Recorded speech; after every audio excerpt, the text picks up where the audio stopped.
think our last person, Kristijan, if we're pronouncing that correctly, we apologize if we've screwed up any of your names. But so Kristijan's work he's got a lot going on here. This kind of reminds me of the first portfolio that we saw in terms of a really large breadth of work going on. But it looks like a lot of care went into the final presentation of all these. So right off the bat, again, another person who's using that About Me section, kind of infusing some of their personality. It can be really hard sometimes to get your personality into, saying how you describe or interpreted a creative brief, or just even showing your work. And taking advantage of About Me pages or About Me sections are really fun to kind of see who you are, And sometimes it's hard. I know, especially with, Yeah. Artists and designers, sometimes that work, the creative work you do, is where you're most expressive, how you communicate best. And writing about yourself, writing about your projects can be hard. Yeah. But I think it's important to try, and again, it doesn't have to be a lot, right? If you can say in 2 sentences what somebody else can say in 10 sentences, that's just fine. But it's definitely important to kind of to start and try and feel comfortable about talking about your work, talking about yourself. We have about 7 minutes left, so we're gonna go through the portfolio. So this is the final Coca-Cola project. Really just has an atmosphere about it, quite literally, it's in the atmosphere. The atmosphere. But really beautiful job of creating a mood for this one. The lighting is gorgeous. That silhouette is really subtle, but provides so much context to what's going on here.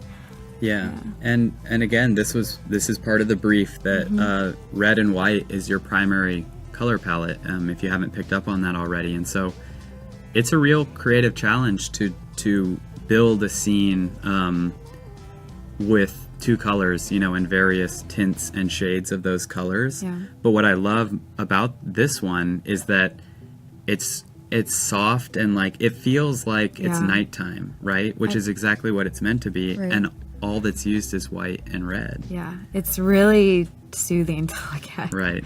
Yeah, it definitely has a mood that's emanating from it. So there we go. There's a little bit of context, but this is one that kind of stands on its own, and they haven't chosen to put a lot of other context. But I mean, it's full screen, it takes up the whole project, and it really just kind of presents itself for what it is, and it's really beautiful and elegant. Yeah, absolutely. It's nice. All right, let's take a look at the rest of the portfolio. So it looks like branding is a big focus for this portfolio. Just scrolling through, it definitely. The overall impact is that this designer is interested in branding projects, logos, packaging, style guides, things like that. So that's clear, and that's important, especially if that's what this particular person is interested in doing. Yeah, so a lot of background for these projects, and it looks like this is client work specifically.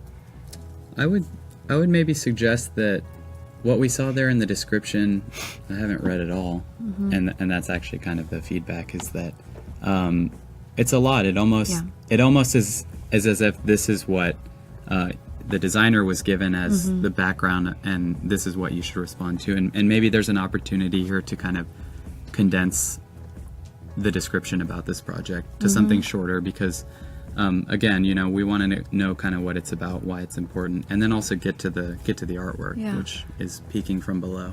Or if you have a lot of background information that you want to provide, if you don't want to have this kind of block of text to start with, you can also split it up across your project. If there's something like this last line about this client's basically goal, you can find something about your project that's relevant to that line, and have the text support whatever images you're showing too. I think that's a great suggestion. You don't have to lose any of the information, but just space it out. What we were talking about, rhythm, as you're scrolling, put a little bit of text here and there, and then by the end you've gotten the whole message. Definitely.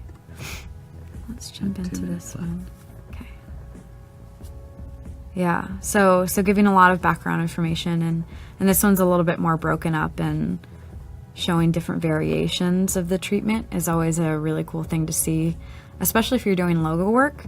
Making sure that your logo is shown in context too, instead of just showing the logo as it is. Right. You know, we want to see it on different backgrounds. Yeah. And this is a great, like, Yeah. little inspiration process. Like, where did this come from, right? Because it can be a great looking logo, but if it doesn't have any meaning or importance, then Yeah. Discovering those hidden meanings in logos and little integrated shapes. And then also, if you're showing branding, showing specific stuff like the colors and the font, that's always really good to see, because it really grounds it as a professional piece, because something like that's going to pop up in a branding project in real life, and this is just cool. Yeah. Who doesn't want to see their artwork on an I airplane? know. I feel like it's a dream to kind of just let's design the art on a plane. Right. Yeah, and even little touches like putting a background is kind of interesting. Shows pride in their work. Yeah, these are great images. Doing experimental branding projects is always fun. You know, make sure that you're careful if you're using a brand that's out there and already established. You know, be careful to not kind of like infringe upon their copyrighted material. But if you're, you know, it's always great to kind of like to try something and say, how could I design this differently or better or something? Definitely. Make it up. Yeah. So, yeah, I think we're closing out on the hour. A big thank you to everybody who submitted to the Coca-Cola project, especially the 5 artists and designers who allowed us to kind of look at and share our thoughts on their work. That was an awesome thing to do, so thank you.